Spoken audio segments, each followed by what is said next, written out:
On continue. Où est ma caméra? On continue notre petit voyage au pays des kanji. Donc, voilà. Comme d'habitude, likez, abonnez-vous, faites-vous toute la série ou pas. Et n'hésitez pas à commenter avec vos petites histoires à vous qui vous aident à retenir les kanji. Et si vous avez des questions, bien sûr. Donc, bim, transition. Oh! Alors, le premier élément qu'on va voir aujourd'hui, en fait, c'est un composant. Donc, je vais d'abord vous dessiner la clé du premier kanji qu'on va voir ensemble. Donc, le radical que va avoir notre kanji, ça va être le jour, le soleil, qu'on va avoir sur la gauche. Ok? Et sur la droite, on va avoir ce nouveau composant auquel on attribue le sens de scie. Une scie, hein, une scie qui sert à scier des choses. Pour faire cette scie, d'abord, je fais ces deux traits comme ça. Si vous vous souvenez, ça ressemble à la personne allongée. Hein. C'est un autre élément qu'on avait vu ensemble, je crois, ou qu'on verra bientôt. Ensuite, un trait vertical, puis deux traits horizontaux de la même longueur, hein, ici. Voilà, et vous voyez, il me l'a bien reconnu, donc c'est cool. Merci jisho.org. Ce kanji-là signifie hier, le jour précédent, quelque chose de précédent dans le temps, quelque chose d'avant. Ok? Sa prononciation c'est saku, mais il est utilisé dans un mot que vous connaissez sans doute, hein, avec une lecture irrégulière qui est kino, le jour d'avant. Kino avec ce kanji-là, qui veut donc dire la veille, la période précédente, et ensuite le jour. Donc ça, c'est une lecture totalement irrégulière, totalement originale, c'est pas la lecture standard de ces caractères. Mais on peut aussi trouver la lecture sakojitsu, donc qui correspond aux lectures on de ces deux kanji, avec pour une lecture un peu plus formelle. Hein. Sakojitsu, c'est beaucoup plus formel, beaucoup plus soutenu comme langage que kino, qu'on utilise tout le temps, qui veut dire hier. Donc c'est un kanji à connaître bien sûr, hein, les amis, parce que voilà, très très très courant. Et on peut l'utiliser avec d'autres périodes, hein. On peut dire sakunen, hein, sakunen, l'année dernière, par exemple. Quand on veut dire il y a 2 jours, avant-hier, on va dire ototoi. Et ce ototoi, qui est aussi une lecture irrégulière, on peut l'écrire en kanji avec le kanji de 1, ichi, juste avant kino. Un jour avant kino, un jour avant hier, la veille donc. Voilà, voilà. Que vous dire de plus? Maintenant, faut qu'on trouve une façon mnémotechnique de mémoriser ce truc-là. Puisque ce nouveau donc, composant, c'est la scie. La scie qui sert à scier les choses, à scier du bois, par exemple. Moi, j'ai pensé que... Moi, j'aime bien bricoler. Voilà. Et j'ai pensé qu'hier, j'avais passé toute ma journée, avec le kanji du jour à gauche, toute la journée à scier du bois, à faire du bricolage, fabriquer des choses, que je m'étais bien amusé. J'avais bien travaillé. Voilà. Donc j'avais pensé à ça, un lendemain de jour de bricolage le week-end. Ok. On continue. Vous trouvez des choses qui vous parlent. Hein. N'hésitez pas à les partager en commentaire si vous en avez. Donc, cette fois-ci, à gauche, on a la clé de dire, le langage, dire quelque chose. Iu, le verbe iu. Ou gengo, le langage. Et donc, à droite, là, je vais avoir ma scie. On va beaucoup voir la scie aujourd'hui. J'espère que vous aimez bricoler. Hop. Ce kanji-là, qui est beaucoup moins courant que celui qu'on vient de voir, vous voyez, on est sur du niveau N1, indique un mensonge, quelque chose qui est faux, une tromperie. Itsuwaru, ça veut dire tromper et mentir, faire semblant. On l'écrit d'ailleurs plutôt avec ce kanji-là. Hein. On a l'expression itsuwari no nai. Petite astuce. Quand vous faites des recherches ou quand vous tapez en japonais, hein, que vous utilisez le mot le son tsu, hein, vous pouvez mettre tu, hein, c'est pareil pour les japonais. Ah, itsuwari ganai, il n'y a pas d'entrée. Ah, c'est dommage. Donc ça veut dire sans mensonge, de façon honnête, sans détour. Itsuwari nanai. Donc, ah oui, sur Wanikani, j'utilise la clé. Bon, écoute, oui. Why not? Hein, vous faites entre guillemets comme vous voulez, mais ce qu'il faut, c'est que vous ayez. Faut pas qu'il change 15 fois de sens le composant en fonction des kanji que vous utilisez. Sinon, là, vous allez être perdu. Hein. Donc, mettez un sens bien clair à chaque composant, et là, vous n'aurez pas de souci. Donc, voilà. Donc, les mensonges. Voilà, on dit des choses avec une si. Quelle histoire on va se faire. Ah oui, et alors déjà un terme, donc itsuwaru, itsuwari, on va plutôt avoir d'autres kanji pour ça. Cette lecture on, hein, d'origine sino-japonaise, donc ça, on va le trouver dans le mot sagi, hein, qui veut dire de la fraude, une arnaque. Hein. Sagishi, un arnaqueur, un fraudeur, comment vous dire, un escroc, hein, tout simplement. Hein. Sagi. Un bon mot à connaître. Donc, quelle histoire on pourrait se faire? Moi, je m'étais fait un peu une histoire un peu gore. J'avais pensé au film, parce que là, on a une scie. Donc, la scie, moi, ça me fait penser au film Saw. Hein, vous connaissez peut-être cette série de films d'horreur. Bon, j'ai jamais vu ces films, parce que moi, je suis une poule mouillée. Les films avec de la torture, des trucs comme ça, c'est trop dur pour moi. Mais j'en ai entendu parler, ça me fascine quand même un petit peu, mais j'ai juste pas, pas envie de les regarder. Parce qu'après, je vais être traumatisé.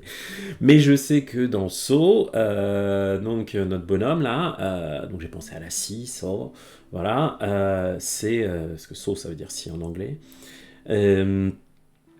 J'ai pensé que le méchant dans Saw qui tend des pièges absolument horribles à ses victimes, dans lesquels il tombe et ils finissent par se faire découper en morceaux. J'ai pensé dans Saw, il leur disait des mensonges, il leur disait des tromperies. Il leur disait, voilà, si tu fais ceci, cela, tu vas pouvoir te sortir de mon piège, alors que finalement, les pauvres victimes, elles n'arrivaient pas à en sortir et finissaient mal découpées en morceaux. Voilà, donc j'ai pensé à cet horrible serial killer pour retenir ce kanji. C'est moche, mais que voulez-vous? Heureusement, ça n'est qu'un film, même si parfois la réalité dépasse la fiction. Je me prends juste une petite seconde pour vérifier un petit truc pour le prochain. Tiac. Ouais. Hop. Voilà. Donc, des bons gros mensonges. Le suivant, qui utilisera toujours la scie. Cette fois-ci, on a la clé d'une personne, un être humain, une personne seule à gauche, Ninben, et à droite, ma scie. Donc j'ai une personne avec une scie. Mais qu'est-ce qu'elle va faire cette personne avec ma scie? Moi je me suis identifié et j'ai encore pensé à ce que j'avais fait hier, c'est-à-dire que j'avais fait du bricolage. Donc j'avais fabriqué des choses. Le sens de ce kanji, c'est fabriquer. Vous trouvez, c'est l'un des kanji qu'on peut utiliser pour le verbe tsukuru. Alors tsukuru, c'est tout un poème parce que ce verbe-là, qui veut dire donc faire, fabriquer quelque chose, il peut utiliser différents kanji, et je vous avoue, moi-même, je ne suis pas toujours un expert, je me trompe parfois sur quel kanji on utilise. Celui-là, c'est probablement le plus répandu pour le verbe tsukuru. Vous voyez les niveaux N4, hein, on en trouve d'autres, par exemple, hein, on trouve ces deux-là. Voilà. Donc, à l'occasion, je me renseignerai un peu mieux et je vous referai un petit cours sur ces différents kanji. Mais là, aujourd'hui, de façon improvisée, je risque de vous dire des bêtises. Donc voilà, je vous ai déjà donné mon histoire mnémotechnique. C'est moi, quand je suis tout seul, avec ma scie, je fabrique des choses. Je fais du bricolage, donc je fabrique une chaise, je fabrique un bureau, en ce moment, j'aimerais beaucoup fabriquer une tête de lit, mais j'ai pas trop le temps.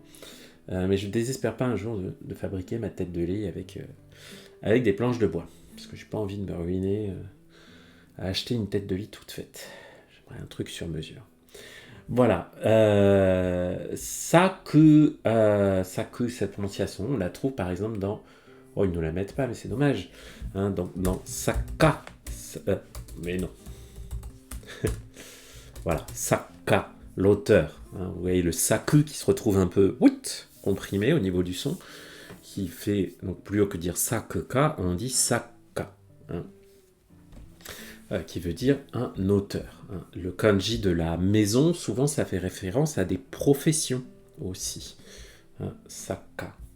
Kenchikuka. Kenchikuka, c'est un architecte. Vous voyez encore avec ce K, la maison avec cette lecture K qui veut dire, qui représente plutôt un métier, une profession. Donc voilà, je fabrique des choses, je fais des choses. Alors, autre... Ah bah oui, bon, on en a fini avec la scie, visiblement, pour l'instant. Donc, on va passer sur un autre composant qui ressemble énormément au katakana yo. D'accord ? Donc, le premier kanji qu'on va voir, qui utilise ce composant, va démarrer avec la clé de la pluie. Donc, j'ai la pluie en haut. Ame. Non, ame, pardon. Ame, c'est les bonbons. Ame, c'est la clé. Petite intonation différente. Donc voilà. Ame ga furu.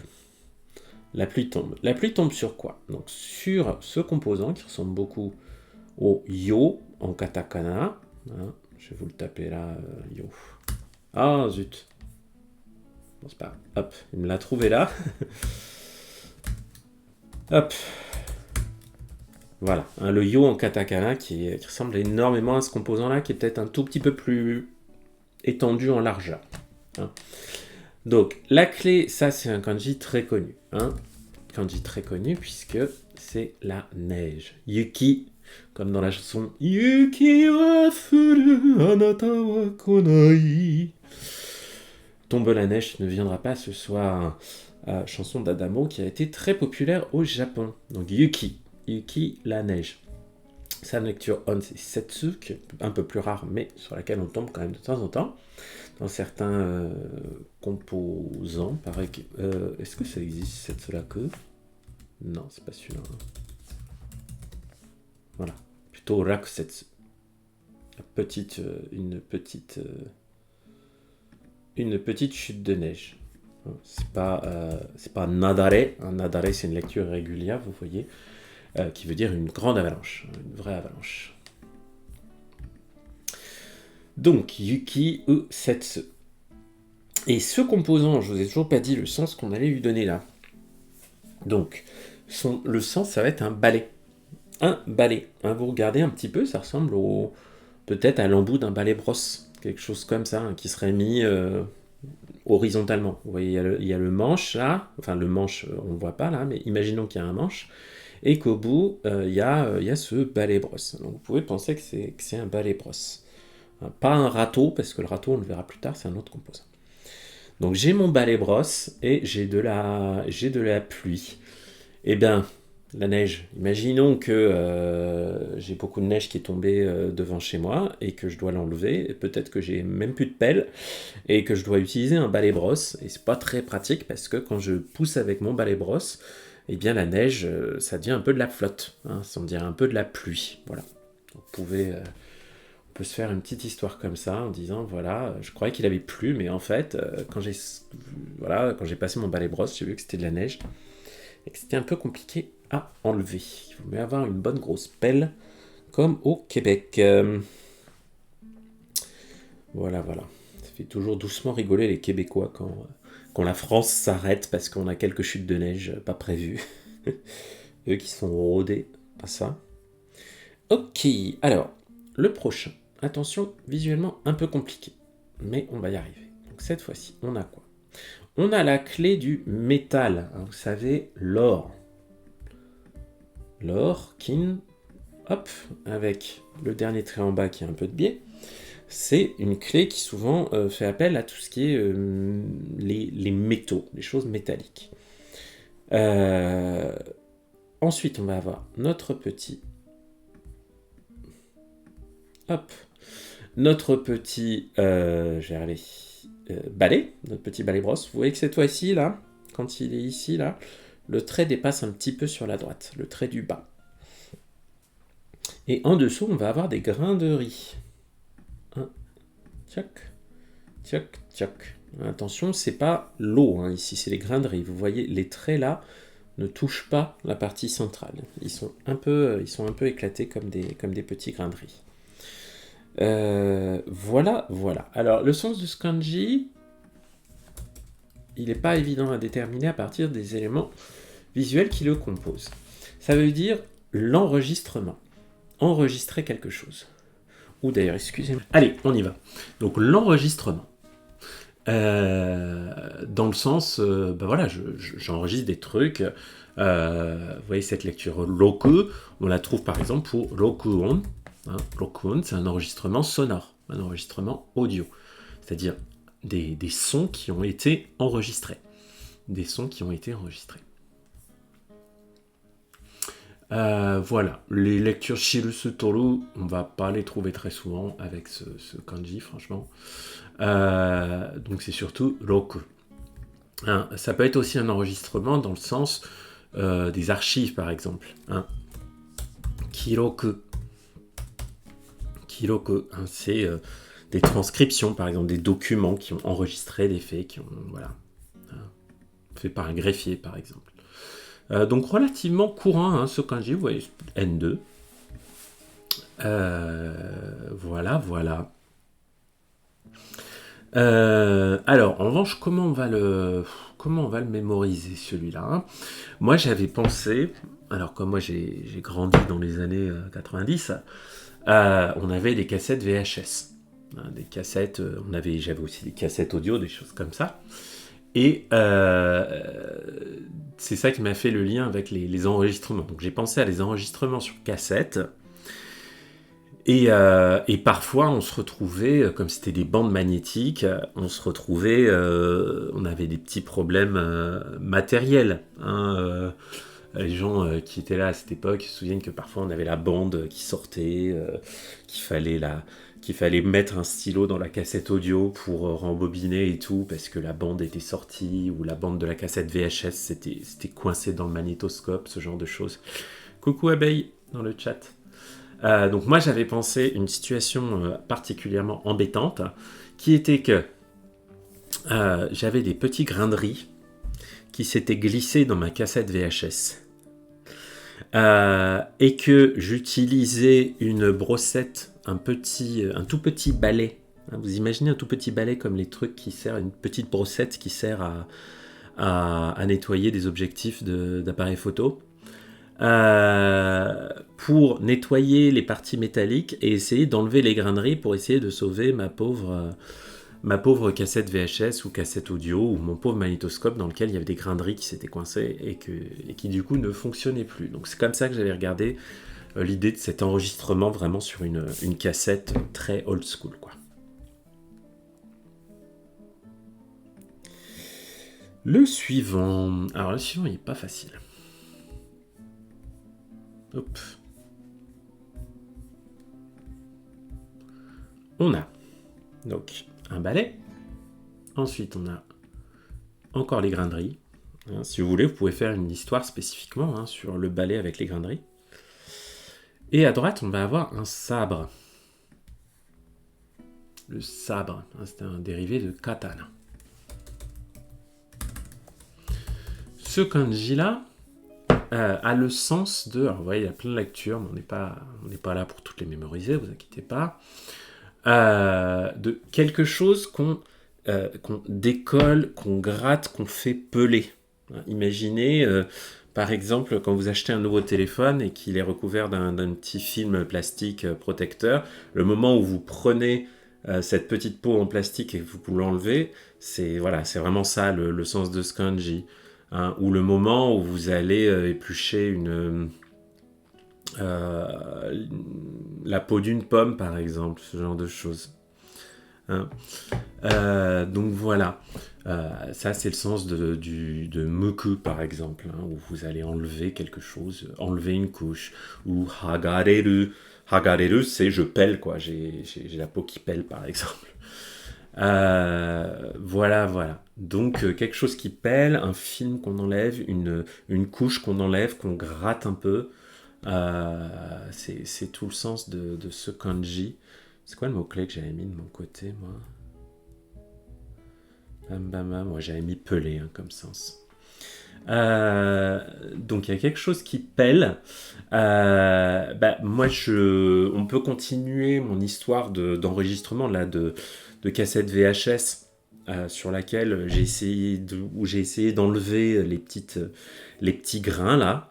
On pourrait imaginer que là, je dois, à un moment de ma laborieuse entreprise de nettoyage de mes vieilles cassettes là, je dois carrément prendre une lame de couteau. Hein, j'ai mon sabre là, mon katana, pour essayer de peler, d'enlever les petites impuretés, les petits grains de riz là, qui se sont collés sur ma bande de cassette. Donc comme ça, j'ai ces deux petits kanji qui vivent un peu dans le même univers et qui peuvent m'aider à mémoriser l'un et l'autre.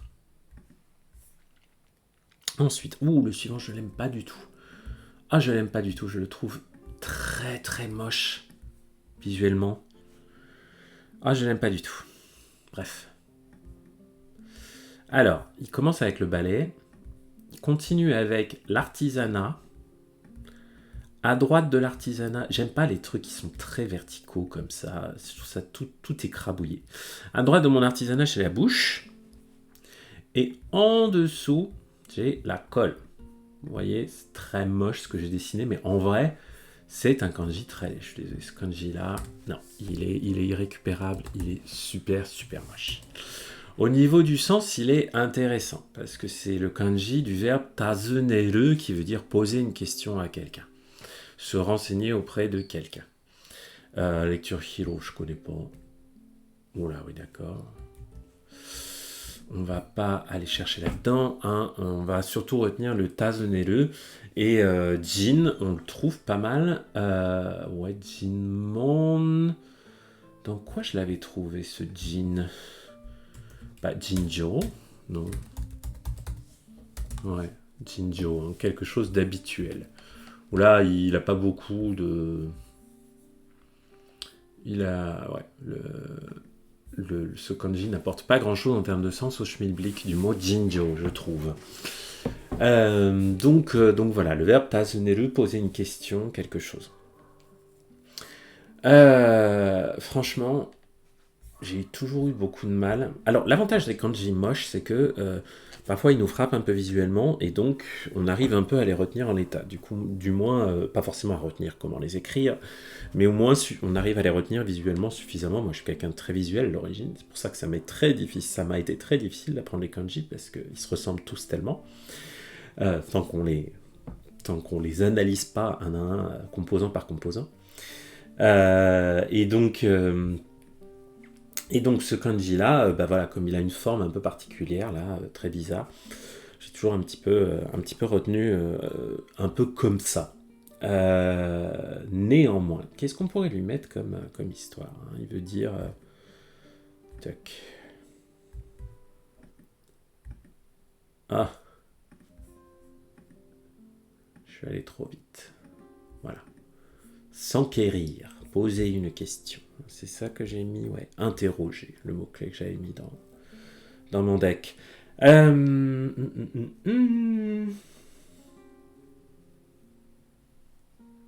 Ok.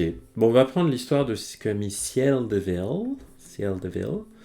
Donc, hein, on a quand même la construction, l'artisanat avec ce kanji-là. Donc, il a imaginé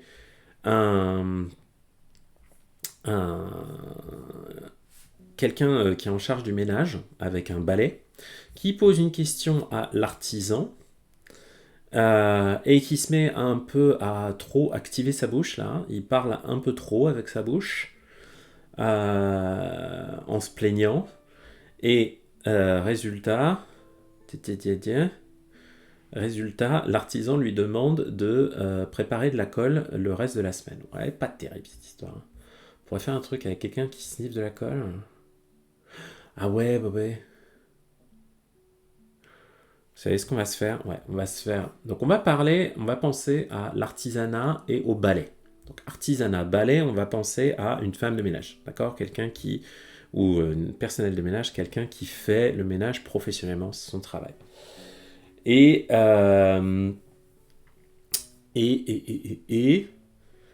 qui va vous poser une question avec sa bouche,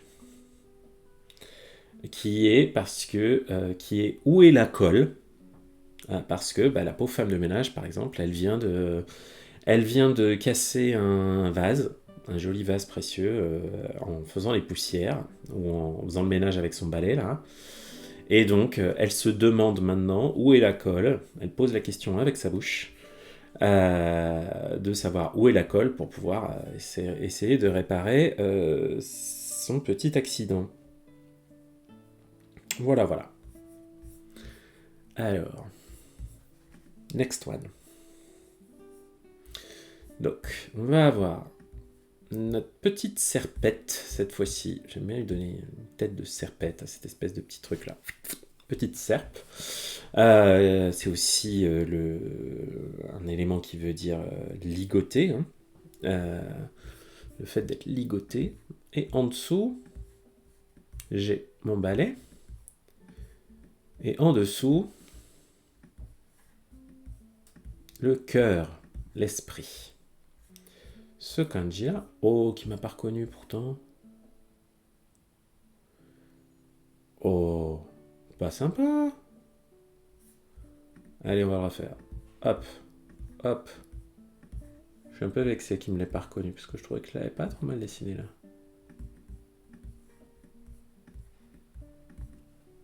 Ah bah quand même.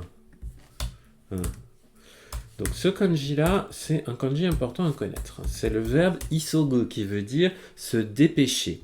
Isogu, isogimashou, dépêchons-nous. Et sa lecture on, c'est Q, comme par exemple dans le mot kinku, qui veut dire l'urgence, ou dans Q-sha, qui est l'ambulance. Donc il y a une notion de... voilà, Q-sha, exactement, dirty. Hein, on y a pensé en même temps. Donc le verbe isogu, se dépêcher, l'urgence, voilà, c'est ça, les choses pressent là, chop, chop, chop, chop. Alors, on a aussi le verbe sekasu, tiens, plutôt que seku, hein, sekasu qui veut dire presser quelqu'un de faire quelque chose. Hein. Voilà, allez, dépêche-toi. Hein. Voilà, donc ça c'est un kanji très courant, vous voyez, niveau N4 et tout, donc il est très bon à connaître. Qu'est-ce qu'on pourrait se dire comme histoire? Moi j'ai pensé à un truc pas drôle. J'ai pensé au fait que... j'ai pensé à... Pourquoi j'avais pensé à ça? Ouais, j'avais pensé à une femme de ménage. En fait, souvent, les histoires de balai, je pense souvent à quelqu'un qui travaille et qui fait le ménage. Et j'ai pensé à une femme de ménage qui avait le cœur lourd, hein, qui en avait gros sur la patate, parce que elle se faisait un peu harceler par sa patronne, qui la menaçait d'une petite serpette, ou alors, si vous avez le sens de ligoter, là, qui menaçait de la ligoter, voilà. Si elle faisait pas bien son boulot. Sinon, votre femme de ménage, ça peut être Cendrillon, hein, si vous voulez faire un truc plus conte de fées, voilà, avec son balai là. Hein. Elle en a gros sur la patate, Cendrillon, parce que ses belles-sœurs et son horrible belle-mère, munies d'une serpette, la menacent, la pressent de tout faire dans la maison. Hein. Donc voilà, l'idée de presser, de faire quelque chose dans la précipitation, c'est vraiment l'idée centrale de ce kanji. Tout le contraire de ce qu'on va voir là. Puisque là, on va avoir maintenant la clé des céréales. Le blé, les céréales, tout ça. À droite, on va avoir un vautour. Hop. Un balai. Et en dessous, le cœur, l'état d'esprit. Donc un petit peu comme isogu. D'ailleurs, je m'étais pas fait la remarque, mais c'est marrant que... Voilà, parce que là, ce kanji-là a un sens Tiens, tout à fait différent. Oh, il me l'a pas reconnu. Finalité. Ah, si, il me l'a reconnu. Merci. Ça, c'est l'adjectif, un adjectif que j'aime beaucoup. Odayaka. Quelque chose de calme et tranquille. Hein. Il y a une forme de d'apaisement avec ce kanji. Tout est calme, tout est doux, tout va bien. Odayaka desu. On, cette lecture on qui est on, littéralement cette fois-ci. On trouve par exemple onwa. Non, pas celui-là. Voilà, onwa. Qui veut dire, par exemple, on peut dire Kuma wa futsu onwa na doubutsu desu. Les ours sont d'habitude des animaux calmes. Ah, c'est marrant, on peut l'écrire avec les deux, je savais pas. Je le connaissais que comme ça, tiens. Donc on peut aussi l'avoir avec ce onwa là. Ok. J'apprends des choses avec vous, c'est cool. Donc voilà, quelque chose de calme, tout va bien. Hein. Odayaka desu. Onwa desu. Qu'est-ce qu'on va avoir d'autre? Onken, ouais. Anon. Moi j'ai pensé à une scène un petit peu bucolique. Une scène de campagne où il y avait des céréales, du blé, des champs de blé, des sortes de rapaces. Bon, là, des vautours, c'est pas le truc le plus apaisant, mais généralement, les vautours, c'est dans des scènes plutôt calmes, quoi, un peu désertiques et tout. Ouais, j'ai pensé à une scène un peu de Far West, vous voyez, genre une ferme de cow-boys, là, où il y a des céréales, il y a des vautours, il y a des herbes qui viennent balayer le sol, quelque chose comme ça, pour justifier le balai. Et dans tout ça, mon cœur, quand je vois une scène comme ça, bien, bien calme, mon cœur est apaisé. Mon état d'esprit, c'est d'être apaisé et calme. Ce qui n'est pas trop l'état d'esprit du suivant. Cette fois-ci, on va avoir la clé de la personne, une personne seule. Ensuite, on va avoir un balai, une couronne. Oh, j'ai pas bien fait. Allez, hop, mieux. Et en dessous, l'entrejambe. Ok. Donc, une personne seule, un balai, une couronne et un entrejambe. Ok. Ah, est-ce qu'il me l'a reconnu? Je sais pas, je vais le trouver avec une prononciation.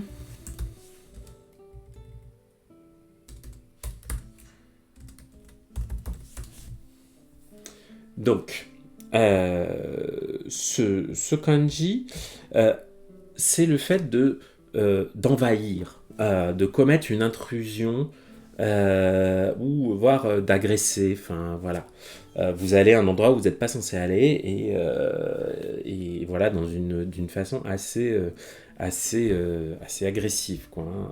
Ce verbe okasu là, ça veut dire vraiment envahir. Donc voilà, l'envahisseur qui vient commettre un raid et là où on ne l'attendait pas. C'est le sens de ce verbe okasu. On a beaucoup parlé avec ce qui s'est passé en Ukraine de Shinryaku, l'invasion. Donc cette lecture Shin de ce même kanji. Lecture On donc. Et alors, me demandez pas pourquoi. Moi je m'étais fait une image mentale avec toute la partie de droite, mais je crois qu'on la trouve sur... sur ce site-là. Check. Ouais, non, je sais plus pourquoi. Non, c'est pas, on la trouve pas sur ce site. Toute cette partie de droite là, parce qu'on la retrouve à d'autres occasions, donc avec le balai, la couronne et l'entrejambe, j'ai pensé à Lord Voldemort de Harry Potter. Pourquoi? Je ne sais pas, mais c'est resté avec moi. Et donc j'ai pensé à Lord Voldemort qui tout seul allait envahir Poudlard, allait envahir Hogwarts et foutre la merde parce que c'était quand même un sale Un sale type. Si vous avez lu les Harry Potter, vous voyez de quoi je parle, ou si vous avez vu les films. Alors, pourquoi je m'étais fait une histoire de Lord Voldemort, je sais pas, peut-être à cause de l'entrejambe qui m'a fait penser à un personnage masculin, la couronne qui m'a fait penser à une figure d'autorité. Pourquoi Pourquoi Bref, tout ça, cette partie droite, on va dire que c'est Voldemort dans Harry Potter.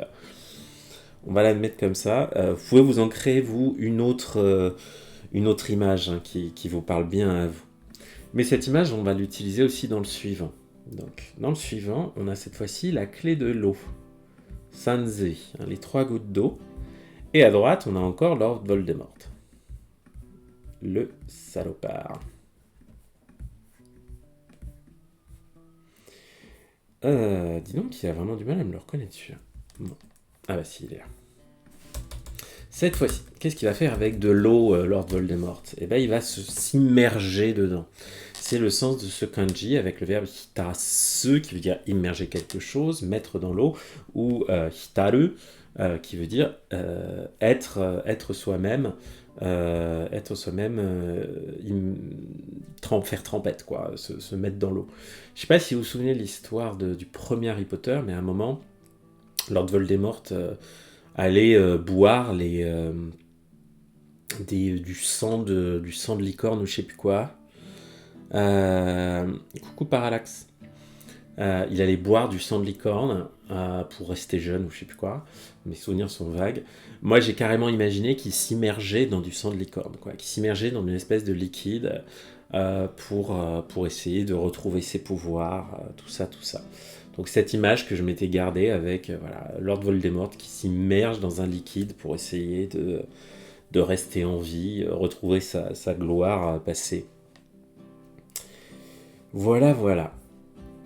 Et le suivant qui sera aussi le dernier de cette petite session. Alors, cette fois-ci, on a le toit de la maison. En dessous du toit, on va avoir la moitié du composant de la tortue. Vous savez, la tortue, souvent, on a 2 traits, un trait comme ça, puis après, à peu près la même chose sur la droite. Là, on n'a que la partie gauche. Et à droite, qui est-ce que je vais retrouver pour la dernière fois aujourd'hui ? Évidemment, mon Lord Voldemort. D'où je me suis sorti quand même ce truc-là ? Je ne sais plus. Je sais pas pourquoi, sa tête, là, toute striée, là, on dirait peut-être ses bras comme ça. Et je sais pas d'où sortent. Bref, ça c'est un kanji très courant, puisque c'est le kanji du verbe neru, se coucher au dodo. Neru, nekasu, c'est plutôt coucher des enfants, mettre au lit les enfants, par exemple. Ces autres lectures sont beaucoup plus rares, on va les laisser de côté. Et la lecture Shin, on va la trouver par exemple avec Suishin. Non, pas celui-là. Il